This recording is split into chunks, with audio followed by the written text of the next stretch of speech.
this video is going to be about SEB-CP. So, Cebu Pacific Convertible Preferred Shares. So, this month kasi isa siya sa mga stocks, no, or mga names na nagkaroon ng significant increase in price. So, more than 15% from month to date and as high as 20%, no. Sa video na to, pag-uusapan ko yung mga concepts, no, surrounding SEB-CP and yung mga implications niya. So, una sa lahat, disclaimer muna. So, this video is not a recommendation for you to buy SEB-CP or sell SEB-CP, and ganun din pagdating sa SEB na stock, no? So, this is not a recommendation for you to buy that stock or sell that stock. So, this is my opinion lang kung bakit I didn't buy SEB-CP shares when it was offered early 2021, and kahit nung nag-run up siya this month, wala din akong biniling SEB-CP, and the same goes with SEB common stock. So, this is my opinion and I'm just sharing kung bakit hindi ko sila nabili or hindi ko sila na-trade. So, moving on, before we talk about the significant information about SEB-CP and SEB, it's very important to identify muna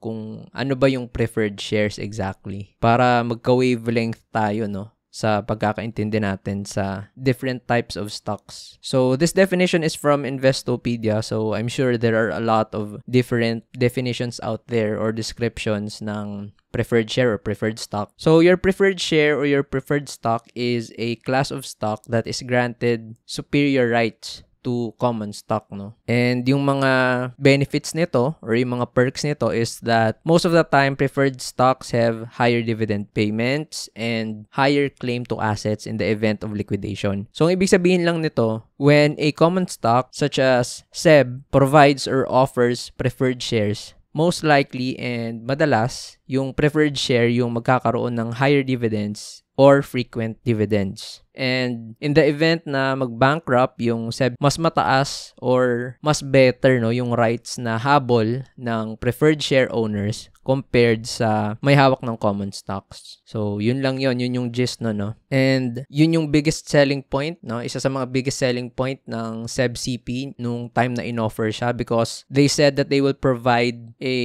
certain amount in dividends annually, no? Na mapapag-usapan natin mamaya. So, the question is, what are convertible preferred shares naman? Kasi nga SEB-CP, diba? So, ang convertible preferred shares, meron siyang added benefit bukod dun sa na-mention ko kanina lang. So, convertible preferred shares, from the word itself, convertible, it means yung nabili mong preferred share sa SEB-CP, pwede mong i-convert na maging common share siya ng SEB. So, basically, kung mas preferred mo na mag-own ng common stocks because you see na mas maganda yung magiging galaw niya, whether the price will increase in the future or habol mo lang kasi sa preferred share is yung dividend play, so after nun, gusto mo nang i-convert, no? So, those are the possible reasons that you would like to convert preferred share into common share. So, posible yon as long as the preferred share that you bought is convertible, okay? So, yung SEB-CP is a preferred share, which means may dividends and better rights when it comes to bankruptcy, and added benefit, pwede mo siyang i-convert into SEB shares. So, ang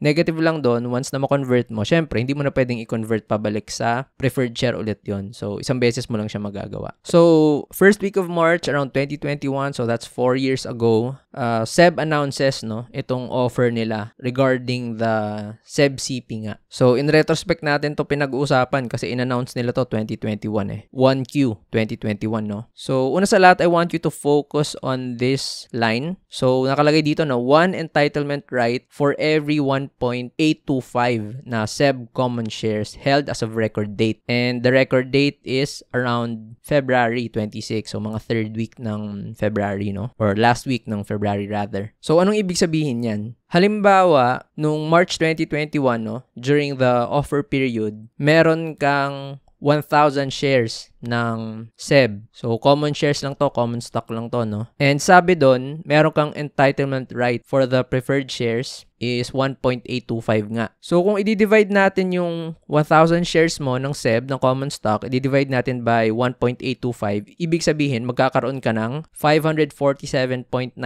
entitlement rights. So, round down natin to 547. So, ibig sabihin, since shareholder ka ng SEB, meron kang 1,000 shares, bibigyan ka ng company company ng option na bumili nitong preferred shares na 547 na shares at 38 pesos. So, ang magiging total mo niyan, 547 times 38, so 20,786. Syempre, hindi pa kasama yung mga fees mo no, sa broker mo or kung ano-ano pa. Pero average amount yan, syempre. So, gets naman yun, no? So, sa offer price, ayan siya, 38 per entitlement right, no? Kaya umabot tayo dun sa amount na around 20,000. Tapos, yung isa sa mga benefits niya is yung dividend yield na ibibigay is 6%, no? So, 6% annually. So, gaya nga ng nasabi ko sa first few slides, yung benefit ng preferred share is that better dividend. So, around 6% yan per year. And when it comes to the conversion naman, kapag gusto mo nang i-convert, no, itong convertible preferred share, ang mangyayari, 1:1 na siya. So, ibig sabihin, kung bumili ka ng 547 na SEB CP shares, once you convert it to SEB common shares, ang makukuha mo lang is around 547 na common shares, no. So, ayun yung conversion ratio nila. So, na-list yan March 29,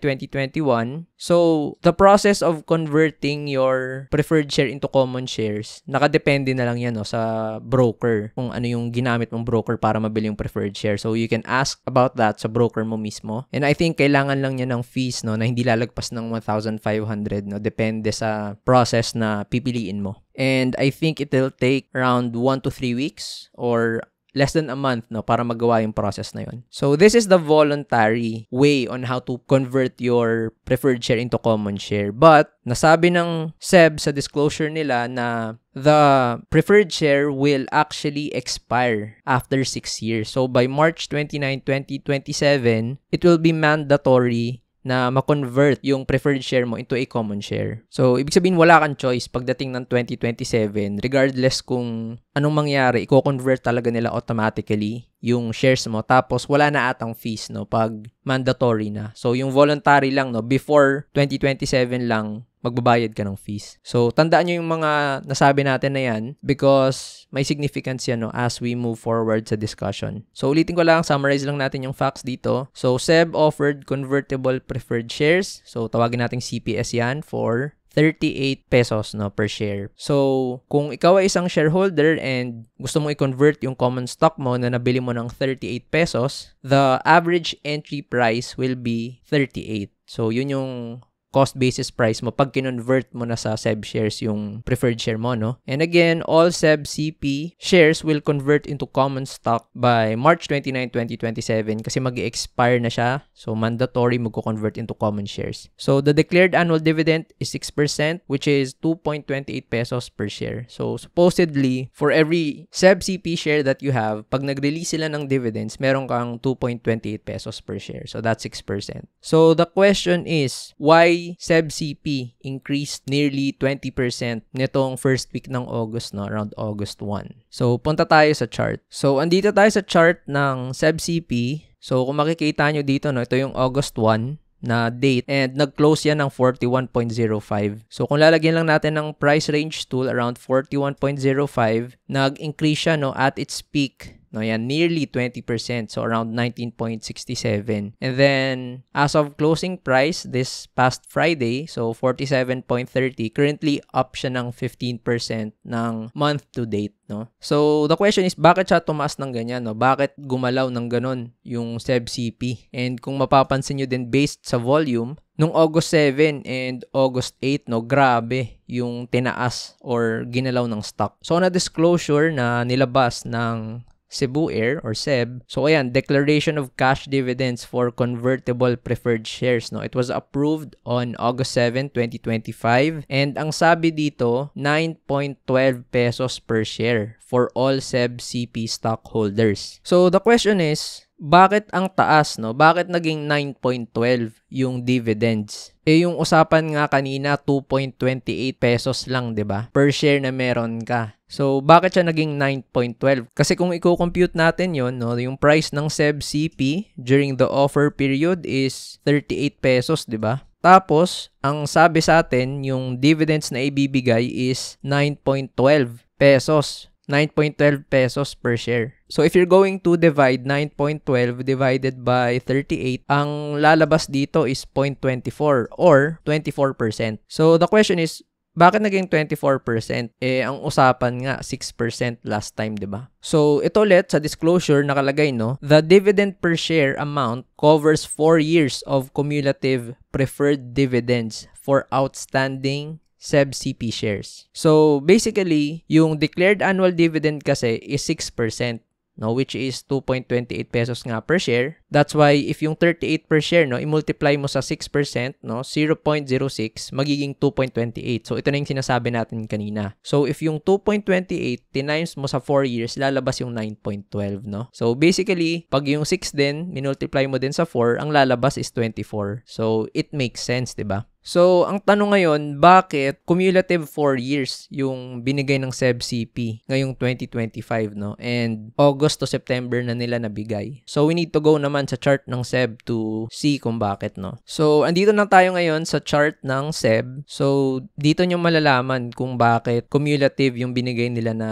dividends, no? So, the SEB-CP shares were offered around March 2021. So, eto siya, no? So, March 29. So, lalagyan natin ng vertical line. So, titingnan natin yung income nila during that time. So, ito yung annual earnings nila ng 2020. So, negative 22 billion, syempre, dahil pandemic. Yung 1Q 2021, negative 7.3 billion. 2Q, negative 6.47 billion. 3Q 2021, negative 8 billion. Annual earnings for 2021, negative 24. So, 2022 na 1Q, negative 7.61 billion. 2022, negative 1.89 billion. So, 3Q, negative 2.54 billion. So, you get the gist, no? You get the point of it. It's because from 2021 to 2024, either walang kinita yung company or mahina pa rin at hindi pa rin bumabalik sa dating income or dating revenue sila, di ba? So, of course, kung mahina yung company or wala silang kinikita, paano sila makakapagbigay ng dividends, di ba? Because what you need to understand is that for preferred shares, di ba? Although they offer allegedly good amount of dividend yield every year, sabi nga 6%, hindi sila actually required magbigay every year. So, depende pa rin yun sa board nila, no? Depende pa rin sa company finances if they are able to provide those dividends. So, that means for SEB-CP, kaya naging 9.12 yung per share nila or 24% dahil starting the year from 2021 to 2022, 2022 to 2023, 2023 to 2024, and 2024 to 2025, walang kita or mahina. So, ang nangyari, ngayon pa lang sila bumabawi ng 2025. That's why they were able to provide the dividends na around 24% na yield, no? So, tumaas ngayon yung SEB-CP dahil usap-usapan nga na magbibigay ng 9.12 pesos per share na dividend. So, syempre, may mga bumili in order to capture yung dividend play na yon. So, ibig sabihin, may mga bumili 40 upwards, di ba? Kasi kung ilalagay natin muna dito yung 38, lalagay natin to na March 29, 2021 offer price. Okay? Ito lang dapat yung price na gagalawan niya, no? Kaso nag-increase na nga dahil maraming market players or investors na napapasok sa SEB-CP dahil dun sa ibibigay nilang dividends, no? So, basically, dividend play yan. So, the question is, since 2025 ngayon, and sabi nga natin, automatically converted na into SEB common shares by the time ng March 29,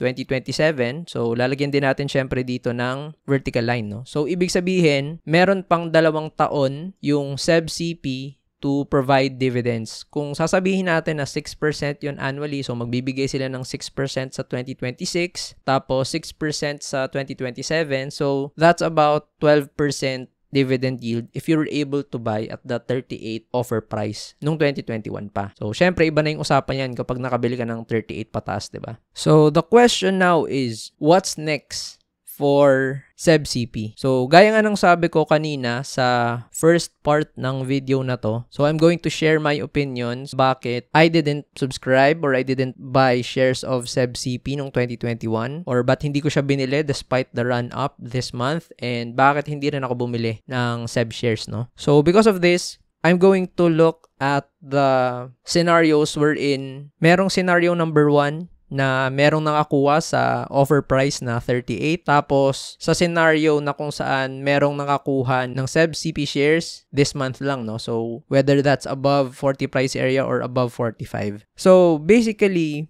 yung September 4 na date, which is next week, no, Thursday, is very important kasi ayun nga yung date ng ex-date, no, ng dividends. And alam naman natin na during ex-date or dividend dates, yan yung nagiging volatile na period, no, sa isang stock or sa preferred share. So, yun yung kailangan abangan. And before September 4, so this is September 1 Monday, September 2 Tuesday, September 3 Wednesday, meron kang 3 choices, diba? You can either convert your SEB CP shares to SEB common stock. Second option, you hold your SEB CP shares to get those dividends. Kasi pag binenta mo ngayon sa Monday, Tuesday, or Wednesday, wala ka nang makukuhang dividends, no? Kasi yung ex-date nga ay September 4. Or third option, you sell your SEB CP shares mismo, no? You sell the SEB CP shares sa market. So, isa-isahin natin yan while considering yung scenarios na nasabi ko. Kung may nakabili sa 38 na price area or may nakabili sa 40 or 45 above na price area. So, option 1, convert your SEB CP shares to SEB. So, again, gusto ko lang sabihin na when you convert your SEB CP shares, because yung mandatory period is sa 2027 pa, you need to pay a fee when you convert your SEB CP shares to the common stock. And that period will be less than a month, no? So, depende kasi sa broker mo kung gaano sila kabilis mag-process. Pero, that would take 1 to 4 weeks. And may fee, no, na pwedeng umabot ng, I think, 1,000 to 1,500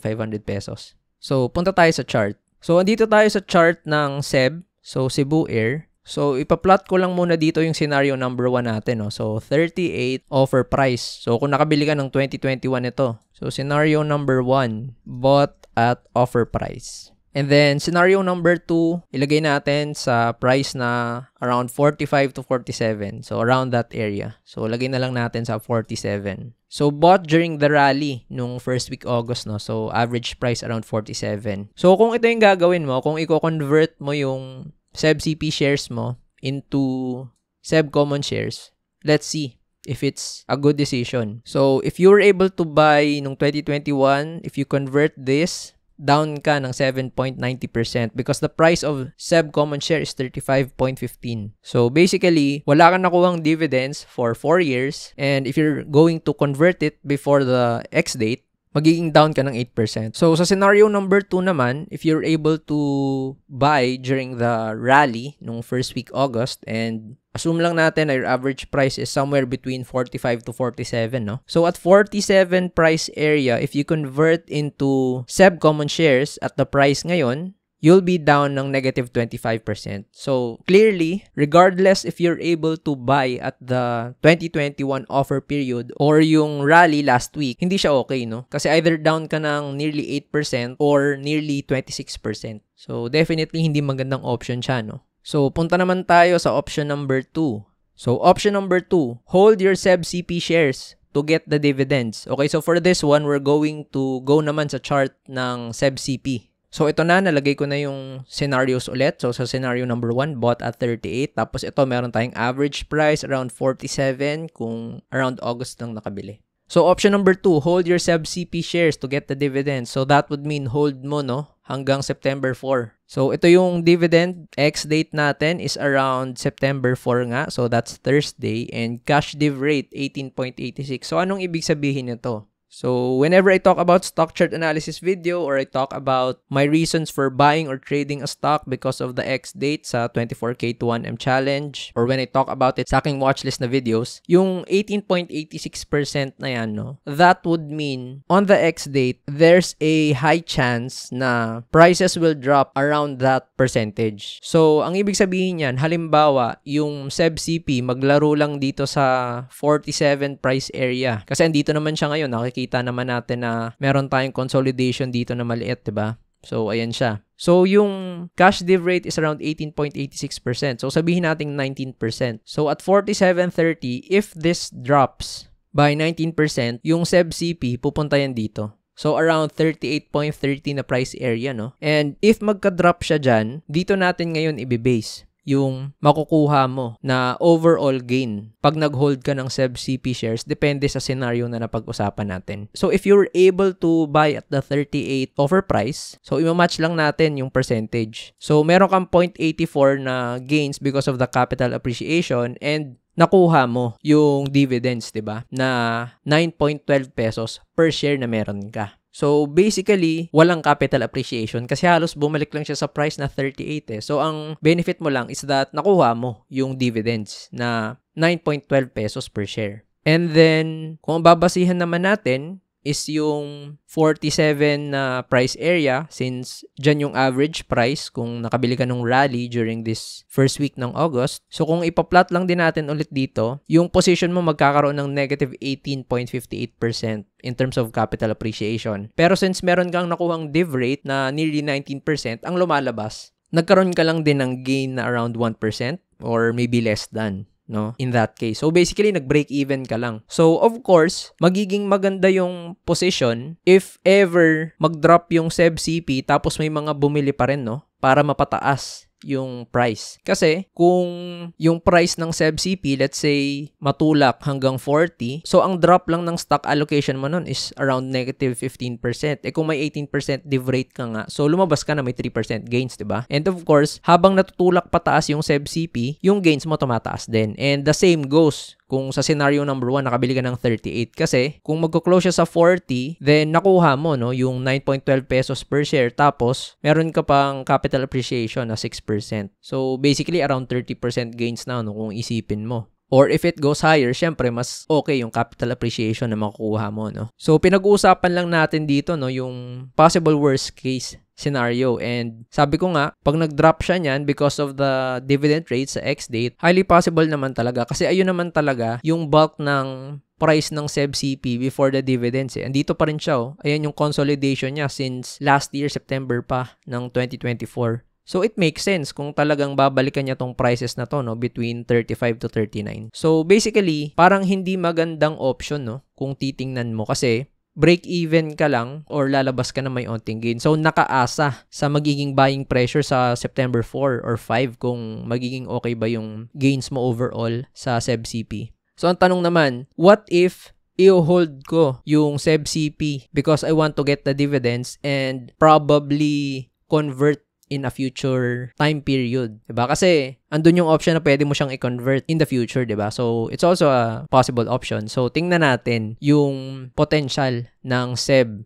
So, sabi nga natin dito, no, sa kaninang scenario, if you're able to buy 38 na price area, 2021, tapos ngayon 47 price area if you're able to buy just recently. So, of course, kung nagkaroon ka ng SEB sa 38, syempre, i-convert mo yan in the future kapag tumaas siya ng 38 price area, diba? Kasi kung i-convert mo siya ng below 38, lugi ka. Kasi ba't mo i-convert in the first place, no? Nagbayad ka ng fees, nagantay ka ng matagal, tas down pa yung allocation mo, no? So, ibig sabihin, kung yung SEB in the future, magiging 40 yung price niya, magkakaroon ka ng gain na 5.42%. Pag umabot siya ng around 44, then you can earn 15%, diba? Sa mga nakabili naman sa rally nitong first week August, then definitely, mas mataas yung requirement mong tumaas yung SEB. Because at these prices, if SEB increases by 30%, malaki na siya, pero down ka pa rin. Kasi 47 mo nabili. So at 47, kahit mag-increase siya ng 45 to 46, down ka pa rin ng negative 3%. So you need SEB to actually increase above 47 for it to be worth it, yung converting mo, diba? So, the question is, kaya bang tumaas ng SEB above 38 or above 47 in the future? So, tingnan natin. So, I want to make a very simple thought experiment, no? Pagdating sa SEB. So, I think everyone would agree na humina yung SEB because of the pandemic kasi nga, syempre, yung mga flights nabawasan, may mga natanggal na flights, diba? Bawal mag-travel for leisure. So, humina talaga and nakikita natin yan dito sa drop ng prices ng SEB kasi before the pandemic, no, naglalaro yung price around 90 tapos biglang nag-drop siya at naglaro na lang sa around 40 plus na price area. So, in this case, kitang-kita naman natin na yung drop nangyari around November to December, no? So, I'm going to put a vertical line here sa around November 2019. And then, I'm going to put a vertical line here sa start ng 2018, no? So, ayan siya. So, basically, ito yung itsura ng SEB before the pandemic, no? So, ito yung average price na ginagalawan ng SEB during that time. So, itong box na to actually. And kung titingnan lang natin yung gitna ng box na yon, that is around 82 na price area, no? So, ibig sabihin, itong 82 na price area, pwede nating masabi na yun yung halos average price ng SEB from 2018 up to 2019 before the pandemic or before the pandemic drop, no? Kasi gitna eh. So, average lang natin, no? Ayoko masyadong maging technical sa numbers at i-compute talaga specifically. So, i-base lang natin dito, no? So, 82 price area. So, masasabi natin na if SEB actually goes back to normal levels daw at ma-achieve niya, no, yung galawan niya before, since wala naman ng pandemic, it can either range from 61 to as high as 100, no? Kaya nga in-average natin sa 82 kasi yan yung gitna. So, tatanggalin ko tong box na to and I'm just going to put a label here na possible average price, no, pre-pandemic. So, from 2018 to 3Q na 2019, masasabi natin na yung average price ng SEB is nearing 82, no? So, lalagyan lang din natin ulit ng text. So, ayan, the average price of SEB from 2018 to 2019, around 82. So, ranging tayo dyan sa 60 plus to 100. So, bakit natin inaalam yung average price ng SEB? Because we need to identify ano yung market capitalization or yung value ng SEB during this time. And paano natin malalaman yan? You simply need to multiply yung stock price sa total number of shares ng certain stock. So, in this case, a quick search sa Google will show you that around that period, yung Cebu Air, no, had approximately 613 million to 614.9 million outstanding common shares, no? So, specific figures vary. Depende kasi sa filing period, no? Pero safe to say, masasabi natin na in between that amount. Pero dito mismo sa source na Cebu Pacific Investor Relations, so you can check this at the website, nakalagay naman na meron silang 613,267,153 outstanding common shares. So, gamitin na lang din natin to since galing na sa Cebu Pacific, no? So, outstanding shares, around 613 million. So, 82 yung share price. Ita-times natin yan sa 613,267,153 number of shares. So, ang result niyan is around 50,287 million. So, basically 50.2 billion. No? So, masasabi natin na pre-pandemic with the price averaging around 82, no? Kasi masasabi natin na gitna nga ng 60 to 100 and the outstanding shares is a little more than 600 million, masasabi natin na yung market cap ng SEB during that time is 50.2 billion. So, syempre hindi natin masasabi itong exact figures, diba? Kasi nga, hindi naman masyadong specific, no? Yung pagka-point out natin ng numbers dito. But somehow, we just simplified it. So, 50.2 billion market cap. So, yung halaga ng SEB during that time is 50 billion. So, ngayon, yung price ng SEB is around 35 price area. And because of that, the market cap of SEB is more than 20 billion lang, no? Around 21, 22 billion, which makes sense. Kasi nga, from 50 billion market cap at around 82 price area, if ipa-plot natin to sa 35, roughly negative 57, 58% yung dinecrease niya in value. So, of course, yung 50 billion market cap na yan, di ba, magiging less than 30 billion, di ba? So, nearing 20 billion. So, sakto lang din nga talaga. So, I'm going to show you an information na galing mismo sa SEB na website.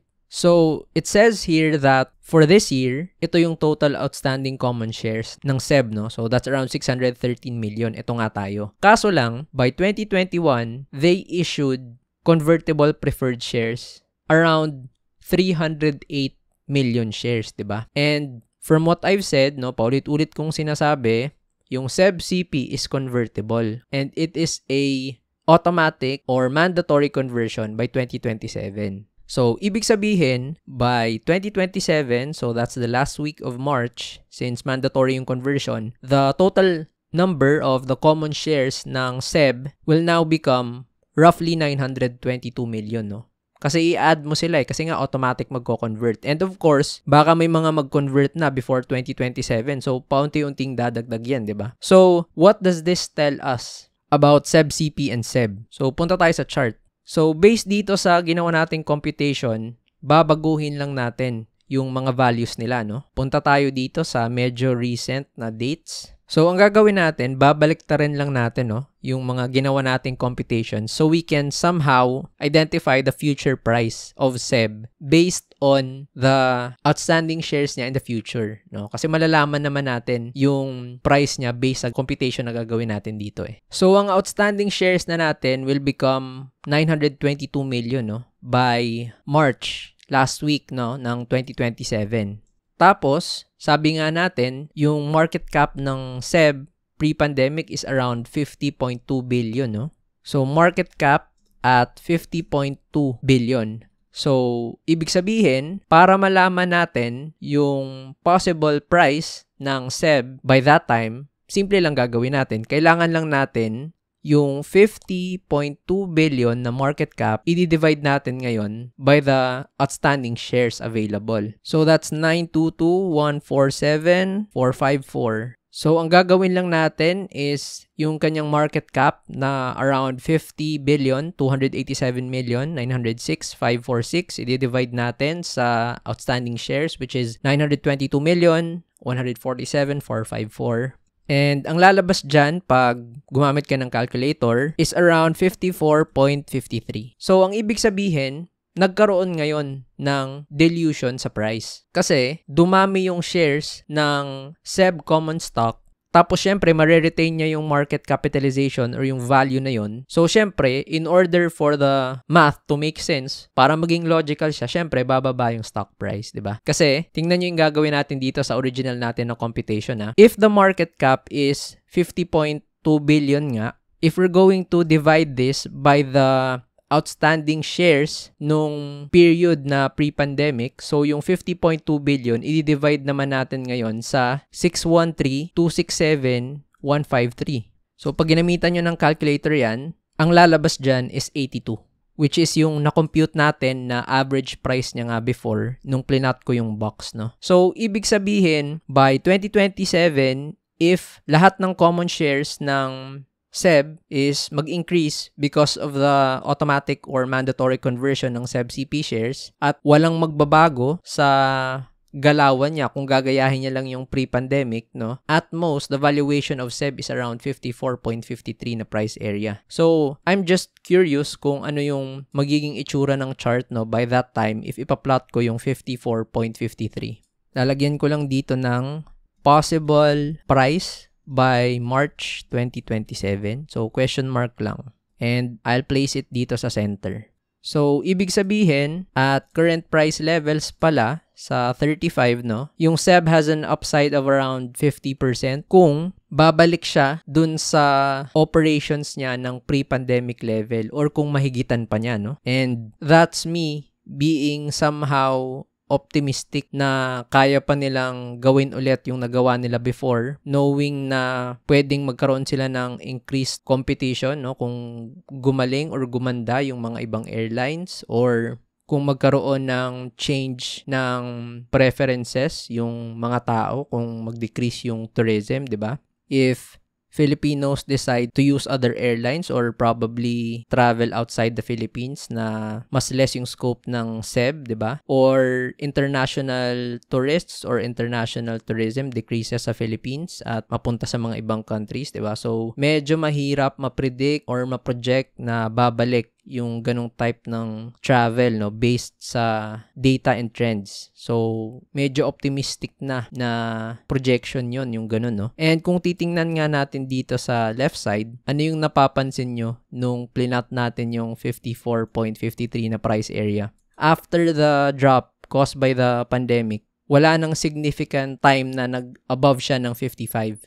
So, ilang araw lang to sa first part ng 2021 up to 2Q 2021. So, ito lang yung mga instances, no, na nagkaroon siya ng pag-increase ng price above 54, 53. So, twice or 3 times lang, no? So, ito lang siya. So, ibig sabihin, when the SEB CP shares were offered nung last week ng March ng 2021, And then, after a few months from that, yung price ng SEB umabot ng 54.53. Nakahanap siya ng resistance dun sa area na yon twice. So, medyo amazing lang na even 4 years ago, majority of investors, traders or smart money were already considering na pwedeng hindi lumagpas yung SEB ng 60 since if the shares will be converted, even if hindi pa umabot ng 2027, yung valuation or yung market cap ng SEB para mabalik sa 50 billion levels hanggang 54 or 55 lang yung cap nila, no? So again, price or the chart shows us na kung paano nagkakaroon ng pag-price in ng mga fundamentals or future projections, no? Yung mga investors or mga traders.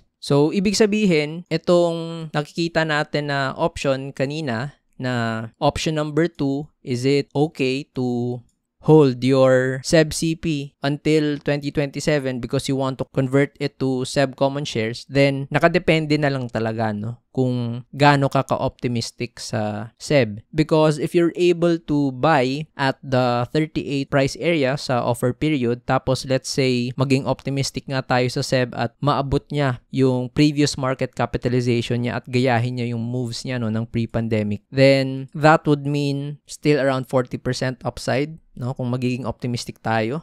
Not counting kung may mga dividends pang ibibigay in the future. And also, if nakabili ka naman sa 47 price area and you're able to convert it around 2027 or 2026 or kailan man niya ma-achieve yung projected na market capitalization niya, no, na 50 billion, tapos ma-reach niya yung price na 54.53, then you still have around 15-16% upside.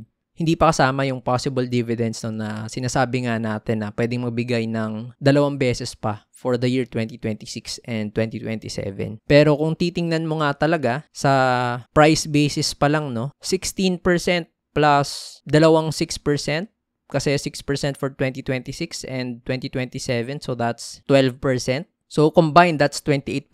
So ibig sabihin, ang lalabas, no, sa kada taon starting 2025, parang 14% gains lang, no? And yun yung optimistic scenario pa natin. So, you need to factor that in sa decision mo if you're going to go with option 2. So, basically, you're being bullish and optimistic sa SEB na kaya niyang tumaas sa levels na yon while gaining only 14% overall gains per year. Para sa akin, sa isang stock na magigain ng 14% lang sa isang taon, parang hindi siya masyadong worth it, no? Lalo na sa trading na perspective. Pero syempre, nakadepende pa rin yun sa'yo sa pagiging investor na humahawak ng stock for dividend play or long-term or position trading, no? Pero that's one reason why I didn't buy, because para sa akin, nabababaan ako dun sa gains na yun, di ba? And optimistic ka pa niyan. Kasi kung hindi niya abutin yung price na yan, kung hindi siya aabot kahit 50, di ba? Sobrang hindi na siya worth it. Kasi at the 50 price area, 6% lang yan. So, kung 6% lang yung itataas niya for 2 years, no, plus 12, so that's 18% for 2 years, 9% na lang every year. So, medyo mababa, di ba? So, paano na lang kung hindi pa aabot sa 47 price area for that 2 years? Then, luging-lugi because the opportunity cost involved. For the last option, option number 3, you sell your SEB CP shares outright. So, tingnan muna natin yung chart ulit ng SEB CP. So, if you have 38 na average entry price, you're able to buy sa 2021. Then, if you sell around these levels sa 47, you already have 23.54% na gains. But, pag nabenta mo to, no, Monday, Tuesday, Wednesday, then syempre wala ka ng right sa dividends, no? And you no longer have the right to convert your shares kasi binenta mo na yung convertible preferred shares mo. Pero lalabas ka na may 20% gains. Sa scenario number 2 naman, if you're able to buy, no, somewhere around 45, 46, 47, or 48, pag nagbenta ka at current levels, then the increase is just 0.73%. So, syempre, may mga fees pa tayo, no? So, ang lalabas, pwedeng break-even lang or magkakaroon siguro ng less than 1% na loss, no? So, depende yan sa broker mo and depende sa amount na nalagay mo yung magiging fees, diba? So, depende talaga kung saan ka rin nakakuha. If you're able to buy sa 49 pataas, then of course, that will become a loss. So, of course, yung negative nun, wala ka ding dividends na makukuha pag magbebenta ka, no, before the X date. And wala ka na rin chance to convert your SEB shares in the future. But, of course, the benefit of that, kahit wala kang gains is you're able to not have the risk na magkakaroon ka pa ng larger losses sa worst case scenario na hindi tumaas yung SEB common shares in the future, di ba? Kasi kung i-hold mo lang to, no, based na pag-usapan natin kanina sa option number 2, pag nag-drop yung price because of the X date, lalabas break-even ka lang halos, di ba? Or a few percentage gains lang, depende pag tumaas yung SEB. So yun lang yung naging gains mo. Pero pag nag-drop talaga siya ng 18% na walang pumasok na buying pressure, then ang labas, walang difference yung hinold mo yung stock because of the dividend date and selling it now na hindi ka na magpa-participate, no, sa dividends, diba? So, halos break-even lang din yung lalabas. And yung added benefit nun, di mo na kailangan isipin na kailangan tumaas ng SEB para magkaroon ka ng gains. So, clearly in these scenarios, sobrang advantageous, no, kung nakakuha ka ng SEB sa 38 na price area nung inoffer nila nung 2021. Because una sa lahat, if you hold your SEB CP shares to get the dividends, lalabas ka na may onting gains. And mas magiging better pag tumaas pa yung SEB CP. Or if you sell your SEB CP shares, meron ka na kaagad more than 20% gains, no? And nagiging mahirap lang yung scenario if you're able to buy 45 pataas because your gains will be connected sa galaw ng SEB. No, in that case, if you really believe in SEB, then parang ang mas magandang gawing option is mabenta mo na lang yung SEB CP shares mo, no? Whether before the X date to break even or wait for the X date na lalabas ka lang na may onting gain siguro, no? Pag nakuha mo yung dividends, as binenta mo lang din sa September 4 or 5. Tapos yung proceeds nun, ibibili mo na lang ng SEB, diba? At least, wala nang kasamang risk yung SEB CP shares na magkakaroon ba ng sell down, diba? But again nga, I don't hold SEB CP shares and I don't have SEB stocks din kasi nga I don't see na maganda yung galaw ng SEB stocks at the current move niya, no? So puntahan natin yung SEB chart and this time i-identify natin yung mga key levels niya. So andito tayo sa SEB, titingnan natin ngayon yung short term na outlook niya and possibly even the medium term. So price of SEB currently is at 35 na price area. So ba't siya nagkakaroon ng support? Most likely because of the MA100. So, nakikita naman natin na nagsusupport siya dito last time. And ginawa niya rin dito actually, no? Nung August 22. And ginagawa niya rin ngayon. And it's also possible that we are creating a double bottom support kasi meron naman tayong previous swing low dito eh. So, masasabi natin na yung 35 price area yung ating S1 for SEB. And, of course, the S2. So, kita naman natin may swing low din tayo around June 20, no? So, let's just create a range for this kasi may mga support area din dito around May eh. So, ayan yung S2 ng SEB. And then, for the R1, so, kita naman natin around 38.65 yung kanyang R1. So, yan yung recent swing high niya kasi. And for the R2 naman, it's possible na meron tayong consolidation dito. So, may previous low around 40.50 na price area. So, yun yung possible R2 natin. Pero sobrang daming price interaction din, no? From 38.66-65 na area up to 40.50. So, ibig sabihin, makapal na resistance, no? Yung between R1 to R2. Kasi maraming ang price interaction. So, like I said earlier, hindi ko gusto yung galaw ng SEB kasi nag-breakdown sa MA20, kaka-breakdown sa MA50, and holding lang yung MA100. So, that probably means na in the short term, ito lang yung galawan ng SEB. So, alam nyo naman yan, pag nagkakaroon ng bottom and nagkakaroon ng peak, tapos nag-breakdown sa MA50 and nag-hover siya sa MA100, no? There's a big probability na paglaro lang siya dun sa levels na yon. And even possibly, pag nagtagal siya dyan, tapos nag-breakdown, then S2. So, basically, the short-term outlook for SEB is not good for me. That's why hindi ko rin siya trinade.